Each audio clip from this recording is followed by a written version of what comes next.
Hi guys எல்லாரும் எப்படி இருக்கீங்க? இன்னைக்கு நம்ம demon Lord from another world episode 8 தான் பார்க்க போறோம். அதனால இதுக்கு முன்னாடி இருக்கக்கூடிய எபிசோட் யாராச்சும் பார்க்கலாம் கீழ டிஸ்கிரிப்ஷன்ல லிங்க் இருக்குது. அதை யூஸ் பண்ணி போய் ஒன்ஸ் பார்த்து வந்துருங்க. அப்பதான் இந்த எபிசோட்ல இருக்கக்கூடிய ஸ்டோரியை உங்களால தெளிவா புரிஞ்சுக்க முடியும். சோ பார்க்காதவங்க போய் பார்த்து வந்துருங்க. அப்புறம் அப்படியே ஆல்ரெடி பார்த்தவங்க நம்ம சேனலுக்கு சப்ஸ்கிரைப் பண்ணலனா இந்த வீடியோ ஃபுல்லா பார்த்து முடிச்சிட்டு நம்ம சேனல்ல இருக்கக்கூடிய மத்த வீடியோ எல்லாத்தையும் ஒரு தடவை செக் பண்ணி பாருங்க. அந்த டைம்ல நம்ம சேனல் உங்களுக்கு பிடிச்சிருந்தா மட்டும் சப்ஸ்கிரைப் பண்ணிக்கோங்க. இல்லனா நேம் மட்டும் ஞாபகத்துல வச்சுக்கோங்க. எப்பலாம் உங்களுக்கு பார்க்கணும் தோணுதோ அப்பலாம் சர்ச் பண்ணி பார்த்து என்ஜாய் பண்ணுங்க. ஏன்னா நீங்க இப்ப பாத்துக்கிட்டு இருக்குது இன்ஃபினிட்டி அனிமேஷன் சேனல். வாங்க டைம் வேஸ்ட் பண்ணாம இந்த எபிசோடுக்குள்ள போயிரலாம். சோ இந்த எபிசோட் ஓபன் பண்ணதுமே ஃபோர் சைடராவை பார்த்துட்டு பார்த்தல ஒரு வெப்பனை பார்த்தல இந்த உலகம் அழிய போறதே கண்ணு முன்னாடி நான் பார்க்க போறேன். இந்த உலகமே அழிய போகுது அப்படி இப்படின்னு சொல்லிட்டு இந்த சாரியிலோட எண்ணம் இது கத்துறதை விட கொடூரமா கத்திக்கிட்டு இருக்கான். ஏன்னா இவனை பொறுத்த வரைக்கும் இவன் கிங்டம் மட்டும் இல்ல இந்த உலகத்தையே ஆளுன்னு ஆசைப்படுறான் இல்லையா? அதனாலதான் எனக்கு கிடைக்காத ஒரு பொருள் யாருக்கும் கிடைக்க கூடாதுன்னு இந்த ஹைட்ராவை ஏவி விட்டதுனால எல்லாரும் சாவ போறானுங்க அப்படின்ற மாதிரி சிரிச்சுக்கிட்டு இருக்கு. இதை பார்த்துட்டு நம்ம ஹீரோவுக்கு கொஞ்சம் பயமா இருக்குது. ஏன்னா இந்த மாதிரி ஒரு டிராகனை இது வரைக்கும் எந்த ஒரு கேம்லயும் பார்த்தது இல்ல. அதனாலதான் இது கொஞ்சம் வித்தியாசமான டிராகனா இருக்குது. ஒருவேளை இதை நம்மளால சமாளிக்க முடியாதோ அப்படின்ற மாதிரி பாத்துக்கிட்டு இருக்கும் போது இந்த டிராகன் இன்னும் தன்னுடைய பவர் எல்லாத்தையும் இன்க்ரீஸ் பண்ணிக்கிட்டு ஒரு மாதிரி கத்திக்கிட்டு இருக்கு. இது எல்லாத்தையும் சாரியிலும் பார்த்துட்டு டியாப்ளோ வேணா நான் சொல்றது கேளு, அது கூட போய் சண்டை போடாத, அது கூட சண்டை போடலாம் நினைச்சால் நீ தோத்துதான் போவ. ஏன்னா அது ஒரு ஏன்ஷியன்ட் டைப் வெப்பன். ஆனா நம்ம தலைவரால கேட்கிற மாதிரி இல்ல. ஏன்னா நான் டீமன் லாடாச்சே. அப்படி இருக்கும்போது இதெல்லாம் நான் சமாளிக்காம எப்படி நான் டீமன் லாடா இருக்க முடியும்? அதனால நான் இதை பாத்துக்கிறேன். எல்லாரும் சேஃபான இடத்துக்கு போங்கன்னு சொல்லவும் சரி ஓகே எதுக்கு நம்மளுக்கு ஓர்மா வேடிக்கை பார்க்கணும்னு சொல்லிட்டு எல்லாருமே ஓர்மா வந்துட்டாங்க. இருந்தாலும் அவனால சமாளிக்க முடியுமான்னு தெரியல இல்லையா? அதனால இங்க நடக்கிறத எங்களால பார்க்க முடியாதுன்ற மாதிரி பாத்துக்கிட்டு இருக்கும் போது இந்த சாரிகளுடைய அண்ணனும் ஓகே ஓகே வேடிக்கை பார்த்தது போதும் அவனை அட்டாக் பண்ணி செல்லக்குட்டின்ற மாதிரி கத்தும் போது இது இவன் பேச்சையே கேட்காம இவனையும் அட்டாக் பண்ண பாக்குது. அதனால இந்த சீனை பார்த்த உடனே நம்ம டியாப்ளோக்கு புரிஞ்சு போயிடுச்சு இது இவன் கண்ட்ரோல்ல இல்ல, இது ஆட்டோமேட்டிக்கா செயல்படுதுன்னு. ஏன்னா ஒரு ஏன்ஷியன்ட் டைப் வெப்பன் அது பல வருஷமா அடைபட்டு கிடக்குது. அது சடனா திறந்து விட்டதோ அது எப்படி ரியாக்ட் பண்ணும்? அதனாலதான் இது இவனுடைய கண்ட்ரோல் இல்லாததை பார்த்துட்டு சரி ஓகே இது ஈஸியா நம்மளால சமாளிச்சிட முடியும்ன்ற மாதிரி பாத்துக்கிட்டு இருக்கும் போது இன்னொரு பக்கம் இந்த படை தளபதி இருப்பான் இல்லையா? அவன் ஓடி வரும்போது இதை பார்த்துட்டு இதுவா இது எப்படி வெளியில வந்துச்சு அவ்வளவுதான் போச்சு இந்த உலகமே அடிய போகுதுன்ற மாதிரி சீக்கிரமா இதை தடுக்கிறதுக்காக ஓடி வந்துட்டு இருக்கான். இருந்தாலும் இந்த பக்கம் நம்ம டியாப்ளோ இருக்கா இல்லையா? அதனால அசால்ட்டா தன்னுடைய உண்மையான வெப்பனை எடுத்து ஃபாலன் அட்டாக்னு ஒரு பெரிய பெரிய கல்லை வச்சு ஒரு அட்டாக் பண்ணவும் இதோடைய ஒரு தலை மட்டும் அப்படியே துண்டா போயிடுச்சு. இதை பார்த்தோம் சரி ஓகே அப்பனா இது ஈஸியா சமாளிச்சிடலாம் மாட்டுக்கு, இது ஒன்னும் பெரிய ஸ்ட்ராங்கான மான்ஸ்டர்லாம் கிடையாதுன்ற மாதிரி பாத்துக்கிட்டு இருக்கும் போது துண்டா போன இதோட தலை திரும்ப ரீஜெனரேட் ஆயிடுச்சு. அது மட்டும் இல்லாம ஏன் மேல கை வச்சல மோகன நீ செத்தடானே இதோட விண்ட் மேஜிக் யூஸ் பண்ணி இதை அட்டாக் பண்ணவும் டியாப்ளோவே தடுமாறிட்டான். இதை பார்த்ததும் அவ்வளவுதான் சீக்கிரம் அவனை எல்லா பவரும் யூஸ் பண்ணி அட்டாக் பண்ணு, அதுக்கப்புறம் நான் தான் இந்த உலகத்தை ஆள போறன்ற மாதிரி கத்திக்கிட்டு இருக்க, நீ யார கொசு மாதிரி கத்திக்கிட்டு இருக்கன்னு இவனை திரும்ப இது அட்டாக் பண்ணிக்கிட்டு இருக்குது. ஆனா இந்த பக்கம் நம்ம டியாப்ளோக்கு என்ன ஆச்சு அவ்வளவுதானா அப்படின்னு பார்த்தா இவன் திரும்ப எழுந்துக்கிட்டு விண்ட் மேஜிக் யூஸ் பண்ற அளவுக்கு இதுகிட்ட பவர் இருக்குதா? சரி ஓகே எப்படி பார்த்தாலும் இது ஒரே ஒரு அட்டாக் தானே பண்ணுது, ஒன்னும் பிரச்சனை கிடையாதுன்ற மாதிரி பாத்துக்கிட்டு இருக்கும் போதே மத்த டிராகனுடைய தலையெல்லாம் இருக்குல்ல அது வளைச்சு இவனை அட்டாக் பண்ண ஆரம்பிக்குது. அது மட்டும் இல்லாம ஒவ்வொன்றுக்கும் ஒவ்வொரு வித்தியாசமான மேஜிக் பவர் இருக்குது. அதாவது நீர் நிலம் காற்று அப்புறம் வேற என்ன சொல்லுவாங்க ஆகாயம், இது எல்லாத்தையும் கண்ட்ரோல் பண்ணக்கூடிய சக்தி இருக்கக்கூடிய அவதார் இருக்காரு இல்லையா? அவரை மாதிரி இந்த டிராகனும் எல்லா பவருமே கண்ட்ரோல் பண்ணி அட்டாக் பண்ணுது. ஆனா இப்படிதான் இது அட்டாக் பண்ணணும் நம்ம டியாப்ளோ கொஞ்சம் கூட எதிர்பார்க்கவே இல்ல. அதனால சரி ஓகே இதுகிட்ட இன்னும் என்னென்ன பவர்லாம் இருக்குன்னு தெரியல, அது எல்லாத்தையும் தெரிஞ்சுக்கிட்டே அட்டாக் பண்ணலாம்னு சொல்லிட்டு இவனும் டாச் பண்ணிக்கிட்டே இருக்கும்போது இந்த டிராகன் தன்னுடைய பவரை யூஸ் பண்ணி இவனை மட்டும் ஃபோக்கஸ் பண்ணி அட்டாக் பண்றதுக்கு பதிலா சுத்தி இருக்கக்கூடிய எல்லா இடத்தையுமே சேர்த்து தான் அட்டாக் பண்ணிக்கிட்டு இருக்குது. அதனால இது எல்லாத்தையும் பார்த்துட்டு இந்த பைபிள்ல மட்டும் ஐயா ஜாலி நான் நினைச்சது எல்லாமே நடக்குது, இவன் அட்டாக் பண்றது மட்டும் இல்லாம சுத்தி இருக்கக்கூடிய எல்லா இடத்தையும் அட்டாக் பண்ணுது. இப்படி பார்த்தா இன்னும் கொஞ்சம் நேரம் தான் இந்த உலகமே என் கையில வந்துட போகுதுன்ற மாதிரி சிரிச்சுக்கிட்டு இருக்க டியாப்ளோவும் டாச் பண்ணி எப்படி அதை சமாளிக்கிறன்னு தெரியாம ஒரு மாதிரி குழப்பத்திலே இருக்கிறான். ஏன்னா இவன் ஒரு தடவை அட்டாக் பண்ணதுக்கே அது அசால்ட்டா திரும்ப ரீஜெனரேட் ஆயிட்டு இவனை கொடுமை அட்டாக் பண்ண ஆரம்பிக்குது. சோ அப்படி இருக்கும்போது திரும்ப எல்லாத்தையும் அட்டாக் பண்ணா ஒரே நேரத்துல கொல்ல முடியுமான்னு கூட இவனுக்கு தெரியல. அதனால இதோட வீக்னஸ் இது எப்படி அடிக்கிறதுன்ற மாதிரி பாத்துக்கிட்டு இருக்கும் போதே சாரி இங்க பாருப்பா அதோட கோரை மட்டும் நீ அழிச்சிட்டா ஈஸியா அழிச்சிட முடியும், இருந்தாலும் அதோட கோர் எங்க இருக்குன்னு எனக்கு தெரியாதுன்ற மாதிரி சொல்லிக்கிட்டு இருக்க. டியாப்ளோ சரி ஓகே ஈஸியா அழிச்சிடலாம், பட் கோர் கண்டுபிடிக்கிறீமே அது எங்க இருக்குதுன்ற மாதிரி பாத்துக்கிட்டு இருக்க. இந்த அண்ணங்காரன வாயை வச்சுக்கிட்டு சும்மா இல்லாம என்ன கோர் கண்டுபிடிக்க நினைக்கிறீங்களா? அதுக்கெல்லாம் வாய்ப்பே இல்ல. இந்த டிராகனை பொறுத்த வரைக்கும் ஒரு செகண்டுக்கு ஒரு தடவை இதோட கோரை ஒவ்வொரு இடத்துக்கு உடம்பு முழுக்க மாத்திக்கிட்டே இருக்கும். அதனால இன்னைக்கு தலைகையினால இதை கொல்ல முடியாதுன்ற மாதிரி இவன் சிரிச்சுக்கிட்டு இருக்கான். பட் இவன் சிரிக்கிறதெல்லாம் பத்தி இவன் கவலையே படல. ஏன்னா டியாப்ளோவுக்கு இது எப்படி கொல்லணும்ன்ற ஒரு ஐடியா கிடைச்சிருச்சு. அதனால மவனே யார் ராசனா இதை கோரை அழிச்சு கொல்ல போறதுன்னு நான் வேற ஒரு டெக்னிக் வச்சிருக்கேன்டா, அது மூலமா இதை அசால்ட்டா கொல்ல போறேன்னு செம்ம வேகமா ஓடி வந்தவன் இது கூட சண்டெல்லாம் போடல. அதுக்கு பதிலா இதுக்கு கீழே வந்து நின்னுகிட்டு எவ்வளவு பெரிய ஆளாந்தாலும் சரி எலக்ட்ரிக் ஷாக்கு மிட்டி சாதாரண தானே எலக்ட்ரிக் பவரை வெளிப்படுத்தக்கூடிய ஒரு மேஜிக் அட்டாக் பண்ண அடுத்த செகண்ட் இந்த டிராகன் இருந்ததுக்கான இடமே தெரியாத அளவுக்கு மொத்தமா அழிஞ்சு போயிடுச்சு. ஆனா இவ்வளவு பெரிய ஏன்ஷியன்ட் டிராகன் ஒரு செகண்ட்ல காணாம போச்சுன்றத இந்த பைபிளியால நம்பவே முடியல. அதனால டேய் உண்மை சொல்லு அந்த டிராகனை எங்கேயாவது அனுப்பிட்டியா இல்ல வேற எதுக்குள்ள வச்சிருக்கியா? உண்மை சொல்லு அந்த டிராகன் எங்க அது வீரோட வேலை வச்சிருக்கின்ற மாதிரி கேட்கவும் தம்பி பார்த்தா தெரியல அதை ஒரே அடியா போட்டு தள்ளிட்டேன். ஏன்னா நான் தான் டீமன் லார்ட் ஃப்ரம் அனதர் வேர்ல்ட்னு சொல்லவும் இவன் நம்பாம இல்ல நீ டீமன் லார்ட் என்னால ஒத்துக்க முடியாது, நீ போய் சொல்றன்ற மாதிரி கத்திக்கிட்டு இருந்தாலும் டியாப்ளோ கொஞ்சம் கூட கவலைப்படாம பாரு உனக்கு நான் ப்ரூஃப் பண்ணி காணணும் அவசியம் இல்ல. அண்ட் அது மட்டும் இல்லாம நீ பண்ண தப்புக்காக இப்போ நான் உனக்கு தண்டனையை கொடுத்தாகணும். ஏன்னா உன்னுடைய தங்கச்சின்னு கூட பார்க்காம நீ ரொம்பவுமே பெரிய பெரிய விஷயங்கள் பண்ணிட்ட. அதனால ஒரு மரண சாசனத்தை போராட்டத்தில் கையெழுத்து போட போறான்னு இவன் அட்டாக் பண்றதுக்குள்ள இந்த படை தளபதியும் நம்ம சாரியில குறுக்க வந்து தடுக்கிறாங்க. ஏன்னா எல்ஃபின் கிங்டத்தை பொறுத்த வரைக்கும் நெக்ஸ்ட் ராயல் பெட்ல இருக்கக்கூடிய ஒரே ஒரு பையனா இவன் மட்டும்தான். அண்ட் அது மட்டும் இல்லாம நம்ம சாரியலுக்கு இருக்கக்கூடிய ஒரே ஒரு சொந்தம் சொல்லிக்கக்கூடிய ஆளும் இவன் மட்டும்தான். அதனாலதான் இவன் எவ்வளவு பெரிய தப்பு பண்ணியிருந்தாலும் எனக்காக மன்னிச்சிருப்பா, அவன் உயிரோட இருந்துட்டு போட்டுன்ற மாதிரி இவன் கிட்ட வந்து கெஞ்சி கேட்க இந்த அண்ணன் காரணம் இதெல்லாத்தையும் கேட்டுட்டு என்னடா அது நம்மளுக்காக இவன் இப்படி கெஞ்சி நம்மளுக்கு உயிர் பிச்சை வாங்கி தரானே, இதுக்கப்புறம் இங்க இருக்க மாட்டேன், நான் இங்க கிளம்புறேன்னு சொல்லிட்டு ஓட ஆரம்பிக்கிறான். ஆனா இதை பார்த்துட்டு டியாப்லோ எதுவுமே பண்ணவே இல்லை. ஏன்னா இவன் தான் எதுவுமே பண்ணவனு கேட்டா இல்லையா, அதனால சரி ஓகே உனக்காக நான் அவனை எதுவுமே பண்ணாம விடுறேன், இருந்தாலும் என்னைக்காச்சும் ஒரு நாள் நம்ம வழியில குறுக்க வர மாதிரி வந்தானா அன்னைக்கு தான் அவனுக்கு கடைசி நாள்ன்ற மாதிரி சொல்லிக்கிட்டு இருக்க.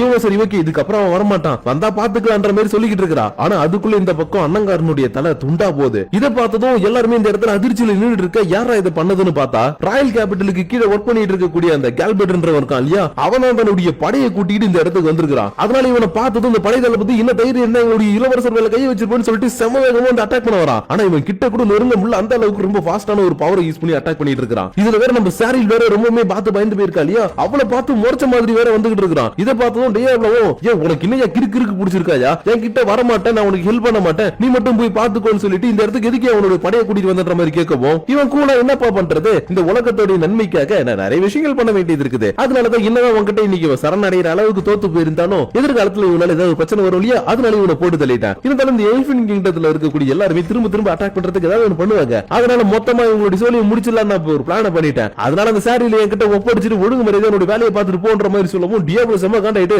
எனக்கு இப்ப புரியுது நீ ஏன் எங்களை இங்க அனுப்பினு, நாங்க இங்க வந்து எல்லாத்தையும் வீக் பண்ணுவோம், நீ உள்ள வந்து இவங்களை எல்லாம் கொண்டுட்டு இந்த நாட்டை நீ கைப்பற்றலாம் நினைச்சிட்டு இருக்க, அது நான் இருக்கிற வரைக்கும் நடக்காதியான்ற மாதிரி கத்திக்கிட்டு இருக்க. ஓ அப்படியே தம்பி நீ எதுவும் இருந்தாலும் கொஞ்ச நேரம் அப்படி ஓரம் நின்னு பேசுறியான்னு டக்குன்னு ஒரு மேஜிக்கல் பேரியரை போட்டு இவனை லாக் பண்ண. இவன் என்னடா இது புது மேஜிக்கா இருக்குது, இது வரைக்கும் நான் பார்த்ததே இல்லையே, சரி ஓகே ஏதோ இருந்தாலும் ஓபன் பண்ணிட்டு போலான்னு சொல்லிட்டு கை வைக்கலாம்னு பார்த்தா கூட பட்டார்னு வெடிக்குது. ஏன்னா இந்த ஒரு பேரியரை பெரிய பெரிய மான்ஸ்டர்ஸ் பிடிக்கிறதுக்காக ராயல் கேபிட்டல் யூஸ் பண்ணக்கூடிய ஒரு பேரியரா. ஆனா இதை கொஞ்சம் இவன் என்ஹான்ஸ் பண்ணி இவனுடைய பவர் மூலமா டியாப்லோவை லாக் பண்ணி பிடிக்கிற அளவுக்கு கொஞ்சம் வித்தியாசமா மாத்தி இருக்கான். அதனால இங்க பார்ப்பான் என்ன ட்ரை பண்ணாலும் இதுல வெளியில வர முடியாது. அது மட்டும் இல்லாம இதுக்குள்ள இருக்கிற வரைக்கும் உன்னால இங்க இருக்கக்கூடிய யாரையுமே காப்பாற்ற முடியாதுன்ற மாதிரி சொல்லிக்கிட்டு இருக்கும் போது இந்த ஆலிசா இருக்கா இல்லையா, அவ குறுக்க வந்து நின்னுட்டு இங்க பாருங்க ஒரு ராயல் கேபிட்டல்ல இருந்து எந்த ஒரு ஆர்டரும் வராம நீங்க படி அட்டாக் பண்ண வந்தீங்கன்னா இது பர்சனல் வெஞ்சன்ஸ் எடுத்துப்பாங்க, அப்படி இல்லனா நீங்க எதிரா செயல்படுறீங்கன்னு எடுத்துப்பாங்க. அதனால இந்த மாதிரி பண்ணாதீங்க, அப்படி இல்ல இதெல்லாம் நான் பண்ணுவேன் நான் எல்லாத்தையும் கொல்லுவேன் அப்படின்னு சொல்லிட்டு இருக்கீங்கன்னா ஃபர்ஸ்ட் நீங்க என் கூட சண்டை போடுங்கன்னு சொல்லிட்டு இவ கத்தியை உயர்த்தவும் ஏமா கண்ணே எங்கமா கத்தின்ற மாதிரி கேட்டுட்டு இருக்கான். என்னடா பார்த்தா இவன் ஜஸ்ட் லைட்டா ஷோல்டர் அசைச்சதுக்கு இவளுடைய கத்தி ரெண்டு துண்டா போயிடுச்சு.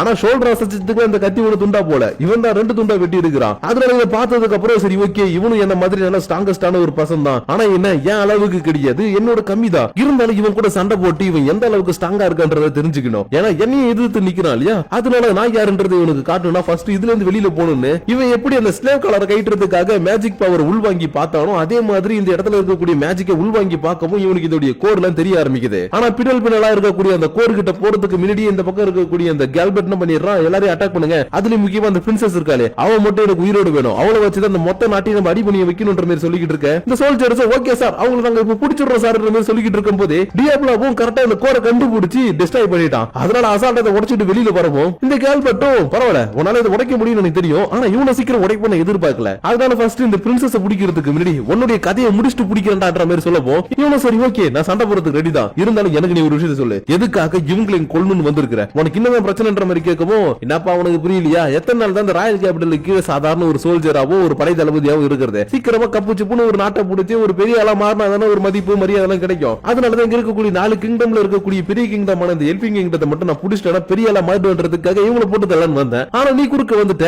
அதனால வா சம்பவம் செஞ்சுட்டு அதுக்கப்புறமேட்டு மத்த விஷயம் நான் பாக்குறேன்ற மாதிரி சொல்லவும் டியாப்லோவும் இப்படி ஒரு எண்ணம் கொண்டவனா இவனை இன்னைக்கு உயிரோட விடக்கூடாதுன்னு ஃபர்ஸ்ட் அட்டாக்க இவனே பண்றான். ஆனா அந்த அட்டாக்க தாண்டி செம்ம வேகமா வந்து இவன் தன்னுடைய ஸ்வாட வச்சு ஒரு அட்டாக்க பண்ணப்போ ஜஸ்ட் மிஸ் ஒரு நூல்ல மிஸ் ஆகுதுன்ற மாதிரி நம்ம டியாப்லோ மிஸ் ஆயிட்டான். ஆனா அடுத்து இந்த கேல்பர்ட் பண்ணக்கூடிய ஒவ்வொரு அட்டாக்கும் நம்ம டியாப்லோக்கு சின்ன சின்ன காயத்தை ஏற்படுத்திக்கிட்டே இருக்குது. ஏன்னா இந்த ஆளு ரொம்பவே ஸ்ட்ராங்கஸ்டான ஒரு பர்சன்றது நல்லாவே தெரியும், பட் எந்த அளவுக்கு ஸ்ட்ராங்னு தெரியாதனாலதான் நம்ம டியாப்லோ இவருடைய பவரை பாக்குறதுக்காக ரொம்ப பக்கத்துல இருந்து சண்டை போட்டுட்டு இருந்திருப்பான். அந்த சமயத்துல சின்ன சின்ன கீரல் இவனுடைய உடம்புல ஏற்படுது, இருந்தாலும் இவன் கண்டுக்காம வா இவருடைய பவர் என்னன்றது நானும் தெரிஞ்சுக்கிறேன்னு சொல்லிட்டு திரும்ப ஒரு அட்டாக் யூஸ் பண்ணி ஜம்ப் பண்ணி போகவும் பின்னாடியே வந்து மறுபடியும் அட்டாக் பண்றான். அதனால எல்லாத்தையும் பார்த்ததுக்கு அப்புறம் சரி ஓகே நீ என்ன மேஜிக் யூஸ் பண்றன்னு எனக்கு தெரிஞ்சு போயிடுச்சு, ஓவர் ஸ்பீடிங் தானே இப்ப எப்படி ஒரு லாக் பண்றான் பாருன்னு இவன் ஜம்ப் பண்ணி போற இடத்துல ஒவ்வொரு லாக்க வச்சு அட்டாக் பண்ணிக்கிட்டே இருக்கு. இந்த அளவு கொஞ்சம் இவன் எதிர்பார்த்த மாதிரி தடுமாறிக்கிட்டு தான் இருக்கிறான். அண்ட் அது மட்டும் இல்லாம நம்ம டியாப்லோக்கு ஏற்பட்ட காயங்களும் ஒரு செகண்ட்ல ஹீல் ஆகிட்டே இருக்குது. அதனால இது எல்லாத்தையும் இந்த ஆளும் பார்த்துட்டு ஓ பரவாயில்ல என்னுடைய வேகம் என்ன நான் எதை யூஸ் பண்ணி அட்டாக் பண்றதை கண்டுபிடிக்கிறது எல்லாம் பண்ணல, சரி ஓகே நீ அதை கண்டுபிடிச்சினா இன்னொரு விஷயத்தை நீ கண்டுபிடிக்கணும்டான்னு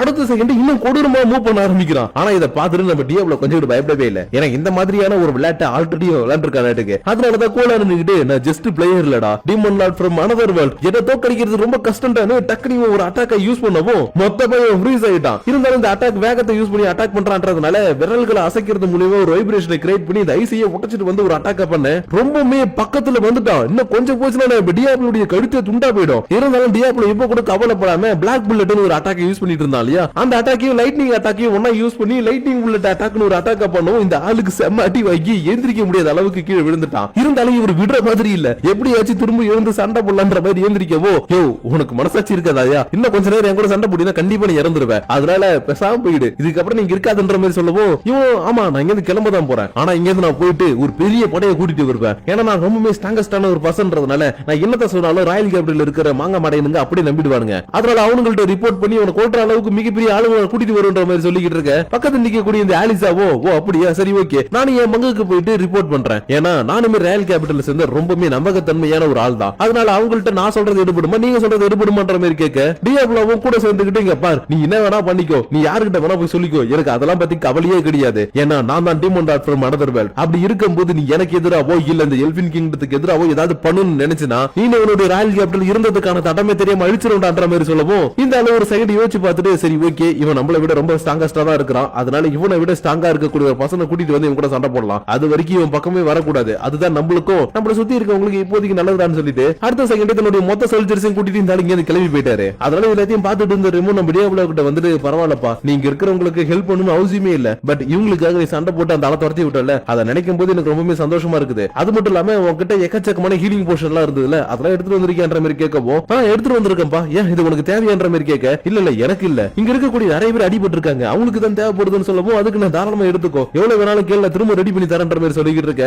இவ போறதுக்கு முன்னாடி பாருப்பா நீ இப்ப எந்த ஒரு வேலையும் பண்ண தேவையில்ல, அதுக்கு பதிலா நீ ஷாரியல் கூட போய் இருக்கணும், இப்போதைக்கு நீ தான் அவளுக்கு தேவைன்ற மாதிரி சொல்லுவோம். இவன சரி ஓகே அப்படின்னு சொல்லிட்டு ஷாரியல்ட்ட வர, இவ தன்னுடைய அண்ணன் இறந்து போனதே பார்த்துட்டு இவ எனக்கு என்னதான் தப்பா நிறைய விஷயங்கள் பண்ணிருந்தாலும் இவனை என்னைக்குமே நான் ஒரு அண்ணனா தான் பார்த்தேன், அதனால இன்னைக்கு இவனுக்கு இப்படி நடந்தது நினைக்கும் போது என்னால தாங்கிக்கவே முடியல, அழுதுகிட்டே ஓடி வந்து டியாப்லோவை கட்டி பிடிக்க, இவனும் சரி ஓகே ஒன்னும் பிரச்சனை இல்ல எல்லாத்தையும் பாத்துக்கலான்ற மாதிரி சமாதானப்படுத்திட்டு இருக்கான். ஏன்னா இவனதான் டீமன் லார்டா இருந்தாலும் திரும்ப ரெசரெக்ட் பண்ணி ஒருத்தவங்க உயிரோட கொண்டு வர அளவுக்கு இப்போதைக்கு இவங்க கிட்ட பவர் இல்ல, அதனாலதான் இவன் விடுப்பா பாத்துக்கலான்ற மாதிரி ஆறுதல் சொன்னாலும் வலின்றது இவளுக்கு தானே, அதனால ஒரு 2-3 நாளைக்கு இங்க இருந்து கிளம்புனதுக்கு அப்புறம் கூட ரொம்பவே சோகத்துல இருந்திருக்கா. அதனால ரெமோ இவளை இங்கே வச்சிருந்தா சரி வராது, நானும் இவளை கொஞ்சம் வெளியில போயிட்டு வரும்ட்டு அடிக்கடி இவனை தனியா விட்டுட்டு வெளியில போயிடுறாங்க. அப்புறம் அந்த ஆலிசாவும் தன்னுடைய ரிப்போர்ட்டை போய் சொல்ல போறேன்னு சொல்லிட்டு ராயல் கேபிட்டல் போயிட்டு நடந்தது எல்லாத்தையுமே சொல்லிட்டு வரணும் போயிருக்கா. இருந்தாலும் இந்த இடத்துல தனியா இருக்கிறவங்க இல்லையன்னு நினைச்சு கவலையே பண்ணல, ஏன்னா நான் எக்கச்சக்கமான மேஜிக் யூஸ் பண்ணதுனால எனக்கு ரொம்பவே டயர்டா இருக்குது, அதனால இப்போதைக்கு நான் ரெஸ்ட் எடுக்கணும், அண்ட் அது மட்டும் இல்லாம அந்த ஆளை பத்தி நான் நிறைய விஷயங்கள் தெரிஞ்சுக்கணும், ஏன்னா ஏன் அளவுக்கு ரொம்பவே பவர்ஃபுல்லா சண்டை போட்டான், அதனால அவனுடைய உண்மையான லெவல் என்னன்றது நான் தெரிஞ்சுக்கிட்டே ஆகணும்ன்ற மாதிரி யோசிச்சுட்டு இருக்கேன். கரெக்டா இந்த இடத்துக்கு கில்டு மாஸ்டர் லீசா வந்துட்டு என்னப்பா இன்னைக்கு எங்கேயுமே போலியா, சரி ஓகே இன்னைக்கு நானும் நீனும் சேர்ந்து ஒரு விஷயம் பண்ணலாமன்ற மாதிரி கேட்க,